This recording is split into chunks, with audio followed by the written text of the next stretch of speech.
Hello. Japan, South Korea, and Taiwan look like they are enjoying a major export boom. AI demand has lifted chips, servers, and high tech equipment. But underneath that success, a deeper problem is growing. Traditional manufacturing is weakening, and China is putting a huge pressure on older industry. So, the headline is simple: the AI boom is real, but it is hiding an industrial rot. There are two stories happening at the same time. The first story is the AI boom. Taiwan is growing very fast. Exports have surged, South Korean corporate profits have jumped, and the Japan is seeing record profits. But the second story is much weaker.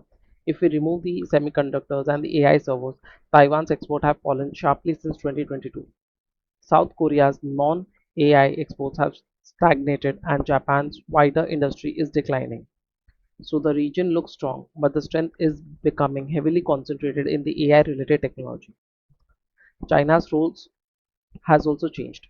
Earlier, China used to buy the components and machinery from Japan, South Korea, and Taiwan, assemble the products, and export them to the world. Now, China is becoming a direct competitor.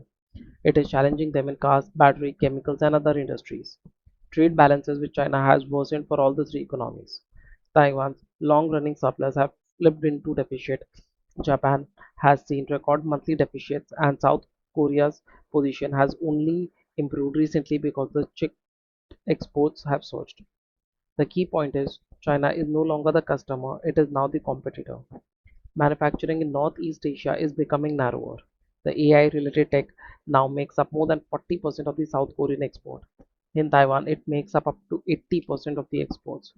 Analysis suggests that all of the region's rise in the industrial output since 2019 has come from AI related industries. Meanwhile, factory output unrelated to AI has shrunk in Japan, South Korea, and Taiwan. So the AI boom is carrying the region while many older industries are eroding underneath. This creates a risky export model. Taiwan's exports are equal to around 73% of the GDP. South Korea's exports are around 46% of the GDP, and Japan's exports are around 22% of the GDP. The region also sells a narrow set of products to a narrow set of customers. Taiwan is especially exposed because much of its chip heavy foreign sales go to America and China. That means the region is caught between the two pressures: China's industrial competition on one side and America's tariff, export control, and supply chain demands on the other.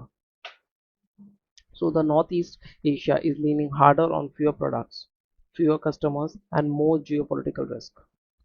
The final risk is the region's weak domestic demand. Households in Japan, South Korea, and Taiwan consume less of their economy's output than households in many other rich countries. Welfare systems are limited, labor markets are unequal, and many workers outside big export companies earn much less. This means domestic consumers cannot easily cushion the economy if exports slow. So the region is making a risky trifecta bet: exports for growth, semiconductors for export, and America plus China as the main buyers. For now, AI is making the numbers look strong.